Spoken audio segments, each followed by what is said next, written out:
If you're in it for the money, you should not join journalism.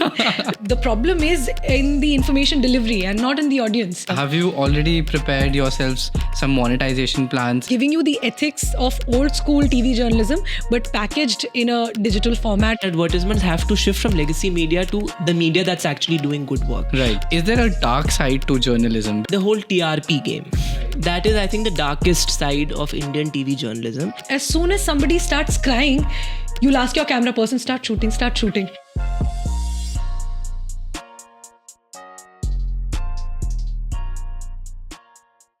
Hi everyone, welcome to another episode of the Creators Podcast, where we explore dreams, stories, and success, one creator at a time. But today we have two creators with us, and we're making an exception. As promised in one of our previous episodes, you might recognize Priyanshi, and we have the much-awaited co-founder, Vedant. Together they are building Peak TV, and today we're going to learn a lot more about it and the process that goes into building your own startup. Yeah. Thanks very much, Chirag, for having us on the show. Welcome again, Priyanshi, and welcome, Vedant. Thanks for having us. If you can tell us a little bit about you. So, thanks for having us, Chirag. And as you said, I've worked with NDTV for 3 years. I have a journalism background. Before that, I did literature and political science from Hindu College. I've always wanted to be a journalist, always wanted to be a broadcast journalist. And NDTV was the place to be. I grew up watching NDTV, emulating all the anchors there, dreaming to be in the anchor's chair someday. In fact, interestingly, when I was in college, when I was at Hindu College, I came to the NDTV studios, the iconic NDTV studios at NDTV It was South destiny Delhi. calling you. Yes, I went there as a member of the audience, and just 3 years later, in fact, I anchored one of the very shows. On the other side of the table. I went as an audience member too. So yes, I was there for 3 years. I worked in a couple of other organizations as well. I was with Times of India for 6 months, and I also worked as a researcher at Caravan. And this is where I always wanted to be. And now we're building Peak TV after having worked with the broadcast journalism organization that was always a benchmark. Right. And I should mention here that he broke my record. I was one of the youngest anchors at NDTV, and then he took that title away. He took that title away because he's 1 year younger. So I still have that against him. Okay. I'm sure that together the two of you are remembered at NDTV as the youngest total. So That's true. The sum total. the yeah. sum total. So you both remembered well. And then what is Peak TV, right? We've been teasing our audience about this quite a lot. So what is Peak TV? What are you building towards together? So till now we've been giving the audience a peek into Peak TV. Now here's the full view.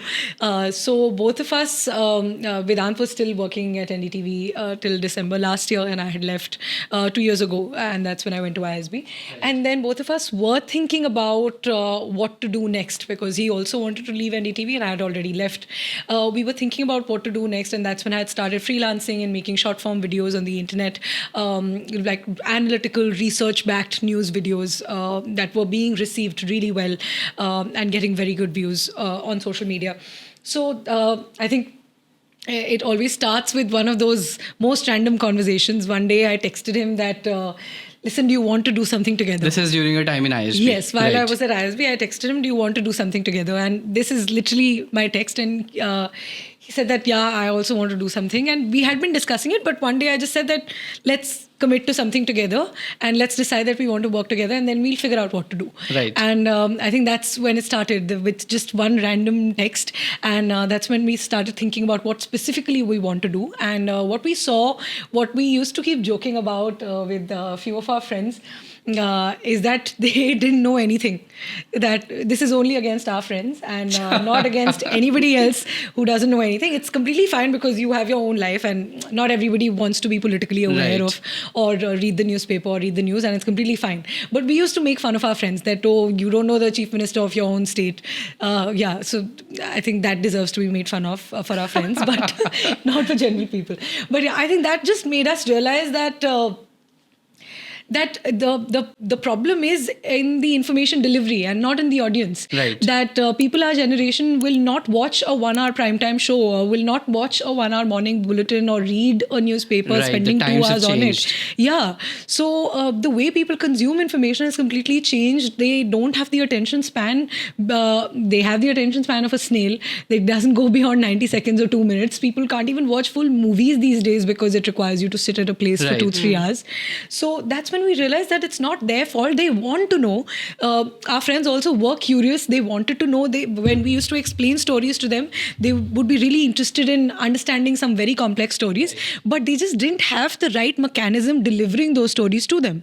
So that's when we realized that we need to tap on this very, very unserved space, underserved market, as we call it in Right, MBA terms. right. That we need to tap on this Gen Z and sort of going towards the millennial market also, that has a reducing attention span and a reducing and a very small amount of time they have in a day to spend on becoming aware of what's happening around them, because there's so much happening in their own lives. How do you have time to Right. learn about what's happening around you? So that was the idea. But So it was actually like a moment of epiphany in our case, because one fine morning she just texted me, and the exact message was, do you want to go all in for once and experiment with an idea? If we're doing this, And we're just doing it. We're Yeah. just doing it. Right. And it was like one of those quintessential moments where, it wasn't as if it was building up for a long time and we've had multiple conversations and brainstorming sessions. Nothing of that sort. It was Right. actually like a moment of epiphany and it aligned so well for us, because I was also looking to switch, Right. and she was also figuring out what to do post MBA. So it aligned really well with us. As far as Peak TV is concerned, the idea was I was deeply interested in storytelling. I really wanted to do stories that go just beyond the news. You know, Right. having worked at NDT for 3 years, sometimes it becomes really redundant, the kind of news we're giving, because we are following that 24/7 news cycle. Sometimes we're giving out the most redundant pieces of news, incremental developments that people don't really care about, and you feel the need to actually tell stories in an interesting way, adding some literary value to it, and tell stories that are interesting, that Right. that will be heard, that will be consumed. So that's what I wanted to do. I wanted to do storytelling, and both of us have always been like loud mouths. So we really like talking. I think that's a That's clear in this requirement for podcast. And we get paid to do that. So that's something that we have in common. So we really like talking. We really like telling stories, and that's what I wanted to do. I wanted to do something that is more meaningful. Right. And she came in with that short form sensibility, because she knew that this is a space that is growing. This is a space where there is scope. Right. So that's how the synergy sort of matched, and that's how it aligned. We'll talk a bit more about what Peak TV is, how you differentiate, but this begs the question that how do you get your co-founder? Because Yeah. as you start your entrepreneur journey, that's one of the biggest questions that plays on anyone's mind. So Yeah, how so- did this work out for the two of you? I think one thing that I'd like to follow from what Vedant just mentioned, that we were both practically in the same race at NDTV. The exact same things were what we were aiming for. But I was amazed that I'm usually a very competitive person, and I sometimes get competitive even with people who are close to me. That if you're fighting for the same thing, I still want to get it. But with him, I think that competition never existed, at least in my mind, and I'm sure it didn't exist in his mind as well. If we're both running for the same story, that both of us want to cover, let's say, the Nagaland elections, Right. and he gets chosen to go and I don't, I'm still happy for him. Right. So that was a very different feeling for somebody like me, who always used to be competitive, that I'm truly feeling happy for somebody who's in the same race as I Right. am. Which There means was maybe that, a level of trust that was flowing through, right? yeah, which meant that this friendship is more than just us being journalists, or more than just us being in the same office. Right. And we truly felt extremely happy for each other's achievements. So that's, I think, really rare to find a friend or to find anybody in your life who gets truly happy for your achievements. Because on the face of it, a lot of people show that they're happy for your achievements, but they're not really happy. And that comes in the back of their mind, but they're only showing that they want you to succeed. So it's really special to have somebody like that.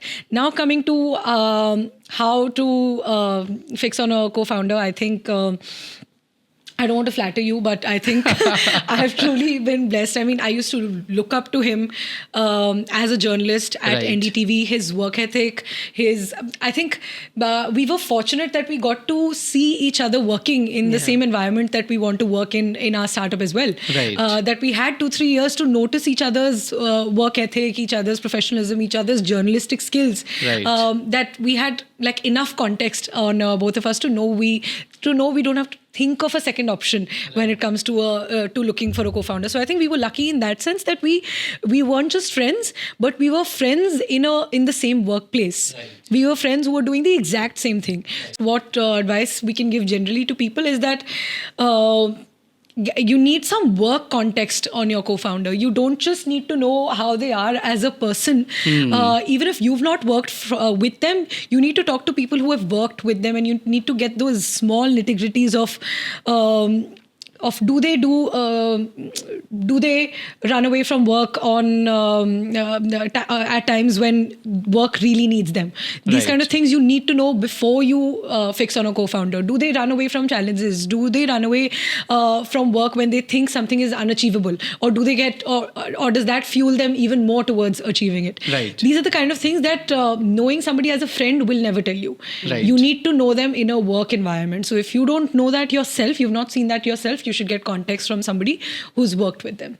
Right. And also, just to add to that, Now it's time for you to flatter me. off the record, as you said. But I think He's finding it just difficult. to just to add to that, I feel you should also really look for someone you have fun with at work. Yes. Because I think that was the case with us at NDTV. You know, we used to be sort of doing the most grueling stories at times on the most mundane days, but we'd still find some sort of comfort in each other, in just being around each other. So I think that's very important, because when you venture into the startup space, the lines between work and personal life also sort of get blurred. So you don't want to work with someone you don't have fun with. Right. So I think that's extremely important as well. Also with us, the case is that we're always on the same page. Like on most things. So whether it's editorially, whether it's about, any sort of clerical business decision, we are on the same page. So there is very little conflict in that sense. We complement each other more than contest each other. So I think that is again an important thing, because in the long run, you do want dissenting voices for a space Right. to You want some nurture a debate to space. be there, right. But I think what is more important is to complement each other. If you really want to look at a sustainable business, especially a business in the media space, which requires a lot of sort of mental investment as well. So in that sense as well, we are on the same page. So I think that is good. And the other thing I think I really like about her is that she's very she's very uninhibited. Now that can be a bad thing as well, but I think that is extremely important when you're in journalism. Because right. there are so many things influencing your vision. Right. But she has the ability to keep that vision intact. Right. So I think that is very important. When you're building a business, you have to keep your vision intact. When you're doing a story, you have to keep your vision intact. So the ability to do that, I think, is very rare, and she has that. That if she is set her eye on something, then she won't let peripheral sort of influences noise come would be in. filtered out, right? And I think that is very important, like to keep your vision intact and be uninhibited in pursuing it. Right. So I think those are the things. And as far as finding a co-founder is concerned, we never had to find one, because we were always there. So in Right. our case, I don't think we had any journey in finding a co-founder. Right. So it was almost a given that if we had to start something of our own, it would be with each other. So. Right, but I think a lot of the qualities that you have shared is something that the audience can take away. Yeah. Someone you can have fun with while doing all the work. Somebody you've seen in a work environment. At least you can get to know about those things through some interviews, etc. So that is something which is absolutely helpful for the audience. Let's talk about that a little bit. Yes. When did it get launched? Where all are you active? What are the channels they can find you? Yeah, so we launched Peak TV on the 12th of April. Okay. And Peak TV is currently active on all popular social media platforms: Instagram, YouTube, LinkedIn, Twitter, and Facebook. Absolutely. We post insightful, research-backed, unbiased, completely fact-based news videos every day. The top stories that you want to know about, the complex stories that you want broken down in simple language and in a time span of 60 to 90 seconds. We have it all, and we do that every day, where we put out multiple videos every day. Some are just a news recap that you need to know of the stories that you missed. Some are deep dive explainers into complex issues like the Indus Water Treaty, in this case, which was suspended during India and Pakistan's tensions. These kind of explainers, then raising important issues like recently we were talking about Blinkit workers and the exploitation they say they are facing. So these are the kind of stories that we pick. We pick the stories that you need to know. We pick the stories that are not being told. We pick the stories that are somehow being suppressed. And throughout this, we are obsessively unbiased. That's something that is one of our strongest principles, that it's be it on social media, be it on television. It's so hard for people to find an unbiased and trustworthy news platform. And that's what people keep saying, that they don't consume the news because who do you trust? Is this even true? They see something, but they'll not believe it because you don't know whether that's true. So that's why we bring the journalistic ethic, the journalistic process from television and from that old school journalism to digital, because that lacks in the digital world. Anybody can make a video, make a post and say anything, and that sounds completely believable. And in our generation, we don't have the time to go fact check whether what somebody said in a video is true. Right? Yeah. Nobody has the time to verify, and it's not their fault. Which is why we want to fill that gap, that TV is too sensational, very unbiased at times, and social media is untrustworthy. So we bridge that gap and bring something in the middle, which is giving you the ethics of old school TV journalism, but packaged in a digital format, which suits your format, which suits your busy schedules and which suits your attention span. So that's the idea. Yeah, and just to add to that, there are too many creators online. This is called the Creators Podcast. So, I mean, there are too many creators online doing news, doing political stuff, doing opinion pieces. But we, as Priyanshi said, we are obsessively unbiased. In fact, somebody just the other day messaged me saying, you guys are too naive. So I feel, journalism too naive right because now, you're not picking a side. Or we're not being too opinionated. We are not, we're giving both points of view. In fact, we've gotten hate from all the lobbies in the past 3 weeks. So we're doing something right till now. And we hope to keep doing that. And so somebody said, you're too naive. So I said, journalism right now needs that kind of naivety.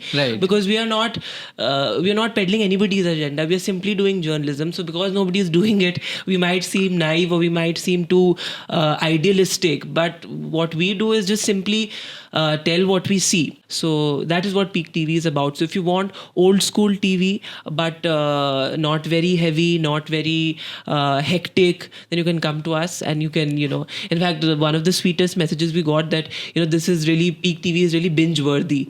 So I think, So in a world of Instagram Reels, there is Peak TV. Yeah, and what we say is that we spend hours on Instagram and then we feel guilty about it because it's just hours of doom scrolling. And Peak TV is making your doom scrolling productive.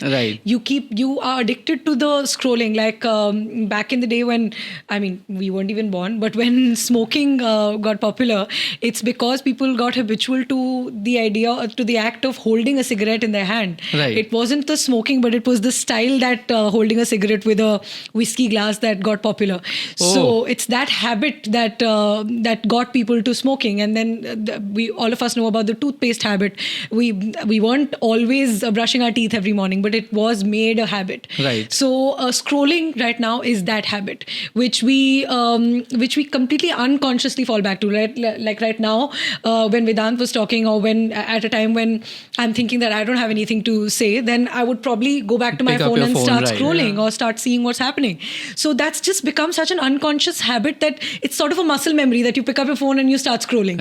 So our aim is that you have that habit. We are just going to make that habit guilt-free for you. Right. You have the muscle memory of scrolling. You keep doing that, but in that scrolling, you're not watching random dance videos, random cat video, or this video, or some theatrical drama on like completely toxic theatrical drama from some place. You don't have to watch all those videos.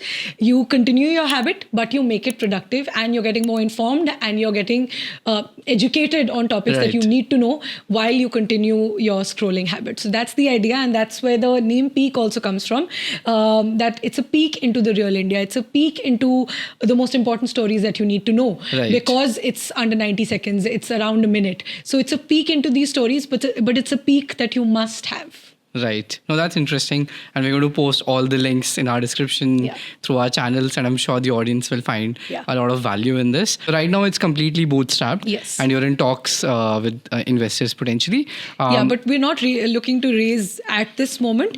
Our vision is to create an app. Our vision is to make Peak an app which you'll be able to scroll and get your daily news and your daily information from. So it'll have a similar format like Instagram, but as we said, we want to make doom scrolling productive. Right. So you get to do the same scrolling, but because it won't be on Instagram, you won't be distracted by other reels, and you'll know that when you're coming to Peak, you're only getting information, you're only getting facts. So that's why we want to build an app, because on Instagram, if you keep scrolling, you'll still keep getting distracted. We want to cut the distraction and create our own ecosystem where you get information The right and set only of news. information. Is there And a- that, I think, was also another factor that played a role in finalizing a name. One of my friends suggested that a name should be something that can also be used as a verb.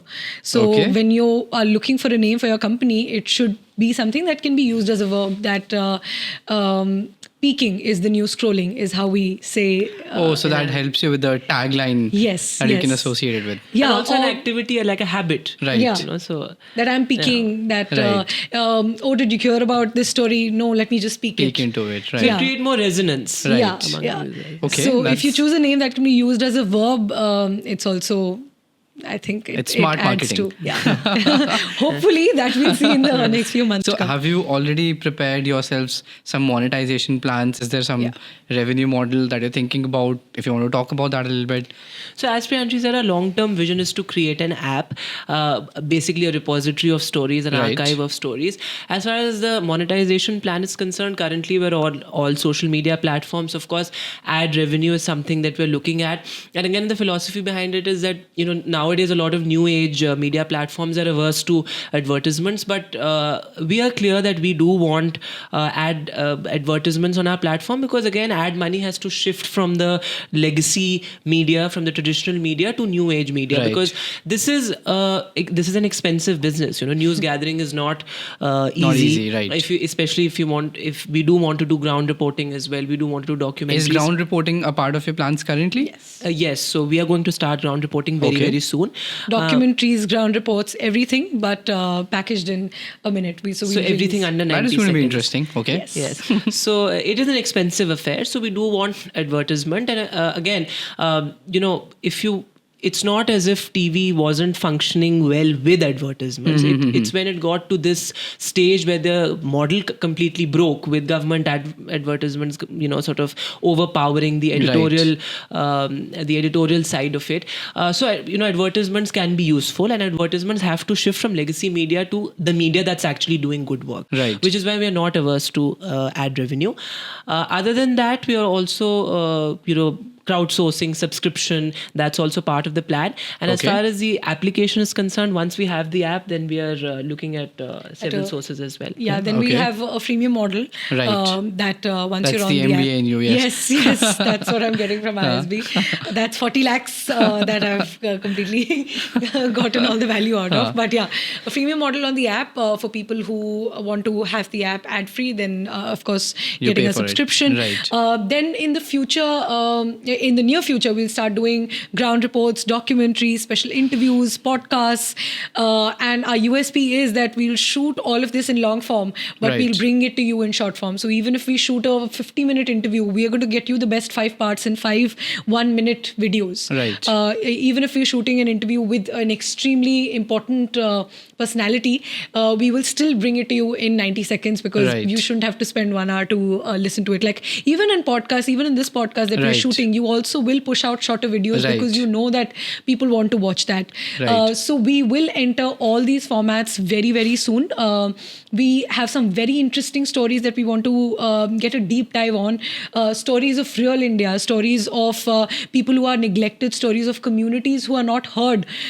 We want to go back to those people. We want to go back to those places, shoot documentaries, shoot feature films with them, and bring these hidden sides of India outside. Like how many of us knew, all of us knew about the Kumbh Mela, but how many of us knew that a big transgender community was behind all the operations of the Kumbh Mela? Yep. Very few of us knew about that. So Right. bringing these stories of the people. I had no idea, and I generally tend to read a bit of news. So Yeah. So a big part of India that's hidden from the mainstream media, that's hidden from all of us because the media doesn't get it to us. Right. These are the stories that we want to tell. But these are the stories that to make them reach the most number of people, we are following the peak format. No, that's interesting. So on the revenue side, you're saying that you'll probably look at a freemium and then a subscription model, and the advertisements That's would right. help you. Advertisements, sponsorships, and subscriptions, as we said. So for documentaries, ground reports, these will be expensive stories to do. Right. So they will require a subscription for sure. Both of you are ex-journalists, so there are a few questions that I would love to, get some answers to. It's very rare that we get to talk to journalists in that sense. Is there a dark side to journalism? Because you both have done on-screen reporting, ground reporting, and you, for some reason, chose to get into a venture of your own to address a lot of the challenges. So is there a dark side? Are there any stories? Is there something that you can share about your past experiences? So as far, we had a very nice time at NDTV, I have to say, because we were there at a time when, those top bosses were all extremely supportive and they were extremely passionate about stories. But quickly coming to a question, as far as the dark side of journalism is concerned, well, TV has its pitfalls. It's not all glam. It's not all, well, there is a lot of glamour to Right. television for sure, but I think the pitfalls are there as well. For example, the whole TRP game. Right. That is, I think, the darkest side of Indian TV journalism. It's all a blur. Nobody knows how those numbers are calculated. Nobody knows where these numbers are coming from. There's a lot of money pumped in calculating the TRP. Can you talk a little bit about, for the audience, what TRP is? So TRP is basically, there are certain agencies who claim to calculate the number of viewers on a particular show on a particular channel. Right. That's basically a simplified understanding of what TRP It's basically is. concentration of viewership. So like how on YouTube it's very transparent. You know Right. how many people have watched your videos, where people have watched your videos from, and all of that. But as far as the television game is concerned, it's completely different because these agencies who have many a times very questionable credentials calculate these views and then give it to channels. Now there's a Right. lot of money involved in this as well. Right. Channels pay these agencies as well, which is why every channel is number one. Every channel is beating each other hollow. Yeah. So you don't know who is number one because everybody Right. is number one. Every show is the most watched primetime show. So we don't know who is number one. So Every billboard will say this channel is the number one. number this one, channel this has channel is beaten that everybody. channel. And everybody has millions of views. But when you go on the YouTube channel, especially the English channels, Right. that is a big shift in Indian television. Nobody's watching these English channels online. Right. The Hindi guys are really getting the views, like the Aaj Tak and all these Hindi channels. But coming back to your question, so TRP is one thing. Right. And that TRP business really guides a lot of the editorial decisions. Okay. So when we have that meeting, I mean, we didn't see all of this fortunately because at the time we were at NDTV. Those editorial decisions were purely guided by how important a story is. But a lot of the times, these TRP numbers guide a certain decision. Or this story is being watched, so let's do more of this. This person is currently trending on this thing and has gotten us so many views, so let's Do a keep piece on them, mindlessly right. doing this thing. And there is no thing of just doing one piece because television is 24/7. So Right. you have to keep rolling. You have to keep churning So you have to also understand that while we abuse the TV guys, the fact that they have to put out something or the other 24/7 so then obviously you will end up putting out a lot of hogwash as well, because Right. you have to fill that space constantly. So it's the format's fault It's the more than- format's fault as well. But there is a loss of integrity as well because of the TRP thing. Right. So that is one dark side of TV journalism, at least. The other is there's a lot of unhealthy competition between channels. Okay. And that leads to a lot of nonsense that you will see. So as a reporter, sometimes there's so much pressure to get a bite before our competitor gets it. Okay. So for that, I mean, I wasn't ever sort of pressurized. I think both this is true for both of us. We weren't ever pressurized to go get this bite or go chase this person before this person. But there is that pressure for sure. In fact, I can tell you that in the later days at NTV, I would get a call if I'm on a story that oh, India Today has this person on air. Why don't we have them? Right. So that's too much pressure sometimes, and then it's just chasing something mindlessly and aimlessly, chasing a bite, chasing a person for an interview without actually Simply because another channel is doing simply it. because another channel has it. And then again, everybody has an exclusive, so you don't know. I mean, there is no exclusivity because everybody In is the word getting exclusive. because everybody is getting exclusive interview with the same person, and that's being run as an exclusive interview. So these are certain things that have become a part of the television industry. Right. So I would say that is the dark side of television. Yeah, I think that's a big PR game that all of us should know about. If a minister or a celebrity has decided that this week they're going to do interviews, they will do interviews with every channel. And everyone's going to call exclusive. Yes. So there's no exclusivity in it. It's a PR game that all of if an Akshay Kumar releases a movie, then of course that week he's going to be on all national channels to promote that movie. Right. So there's nothing exclusive about it. It's beneficial for both of them. But that's about the exclusivity. Coming to the TRP game, why you see these days on channels like Republic, some reporters, anchors, like literally jumping around the screen to grab your attention so that you don't press that switch button to the next channel. Right. So all of it, this is done to trap your attention into a game that has no end. Right. That showing you like dramatic visuals of a crime scene, showing you the reporters just bouncing around from here and there, the reporters like shoving the mic in a family's mouth who's just lost somebody to a horrific blast or to a crime or anything.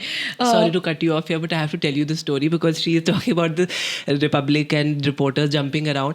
I was actually in Dehradun. So Rishabh Pant had met with an accident. Right. And we were outside the hospital reporting the story. So the Republic guy came. Okay. It was actually a female reporter who came. So we were all doing our lives and somebody just whispered in my ear that the Republic woman has come. So now you need to give her space because she has to jump around. She has to move around, so you have to give her space. So this was actually a thing. So all of us would move to her side because she needs the space of 5 reporters because she will keep moving, she'll keep dancing around. And in that same thing, she went on air and she said, now Rishabh Pant, some relative is walking out. And for 5-6 minutes, the camera kept zooming into this random lady who is coming out of the hospital saying that this is Rishabh Pant's relative who has come out, and they're showing it on live television, and then she goes and shoves the mic into her face, and then the woman says, but who's Rishabh Pant? I don't even know. So these kind of bizarre things, and it's not the poor reporter's fault because she told me later that my boss is constantly on my head saying we are not getting numbers on this, we have to be ahead, so do something, get us a number. So it's not the Right. reporter's fault. I mean, what do they It's do? really not the reporter's fault. In these channels, they are specifically told, jump around, move around. If you see Republic's coverage of even the Russia-Ukraine war, the reporter that went there, that video went completely viral. Because in a war zone, she was dancing around the screen. She was dancing. And that's something that they're told, that to maintain that attention, to keep the eyeballs hooked to the screen, you have to Keep moving around. So the quality of the content or the quality of the journalism you're offering should keep the eyeballs hooked and not these theatrics of moving Right. around or shoving the mic into random people's face.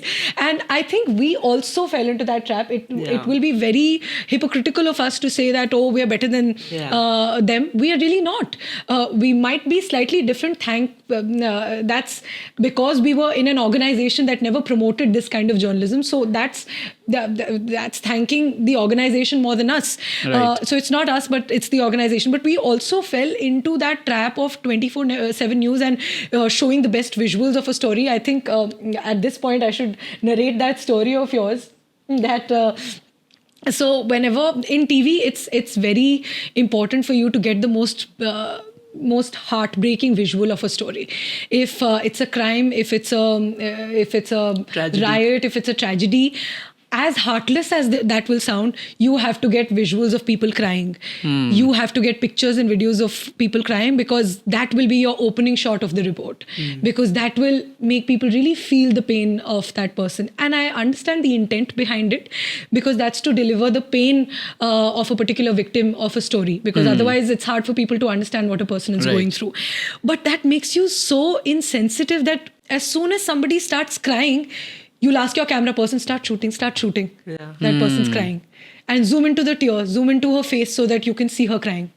So that makes you so insensitive. That's Right. important for you to tell the story, but that's, It's somebody's real tragedy, Yeah. and to sort of make it into a spectacle. yeah. That's it. And that's not for views, that's also to deliver the story impactfully, but that's a tough space to be in. Right. And imagine you are in that position and somebody is shooting you while you're crying at one of the most heartbreaking or tragic times of your life. That's not something that you should do. We see so many reporters, and we've been one of them, going to families and saying, oh, your daughter has just been murdered. How do you feel? How will they possibly feel? Yeah. And thankfully, we have not done those kind of things. And thankfully, our channel has never asked us to do. But if you'll see any other channel, you'll see possibly every reporter would have done this at some point in their life. That your son has been killed in the Pahalgam attack. How do you feel? How can you possibly feel? So that's something that I think is the ugly side, that for your bites and for your visuals, you forget that the people you are talking to Are still are humans. humans, and they're not subjects of your story. They're not characters that they're playing. They're real humans with real emotions, with real losses that they're facing. Now that you've done journalism in the past and you're now again starting a new venture in this space, how do you see the threat or the opportunities that come up with AI? Now we have anchors which are AI driven. There is a 24/7 automated stream of content that is being generated. So how do you see this happening? So to start with, I have to say that in the past, earlier, perhaps 2 years ago, 1 year back, I was very skeptical about artificial intelligence, and I didn't understand why this sort of hullabaloo about artificial intelligence, because a lot of people in the newsrooms also, like, the management people would say that, okay, we have to integrate AI into journalism. I would say, how does it matter? I mean, it's not something that's so urgent and important. Right. But one and a half year down the line, I've realized how significant it is. It's really in our face now, as far as AI is concerned. But I continue to be very skeptical of artificial intelligence, but it can be helpful, but it cannot be used to tell stories. Right. As far as AI in journalism is concerned, it can be used more for, say, churning out news lists, or fact checking, or attribution, or generating Language, images, translating something, the more peripheral tasks, and Right. not the central task of storytelling as far as journalism is concerned. Right. If we get AI into it, then again, we'd be doing a disservice to what our profession is. Yeah, and I think somebody said this very rightly once, that use AI as your free intern. Use AI for things like captioning, or things like translating things, or things like grammar and fact checking and spelling checking, spell checks. So use Right. AI as a free intern.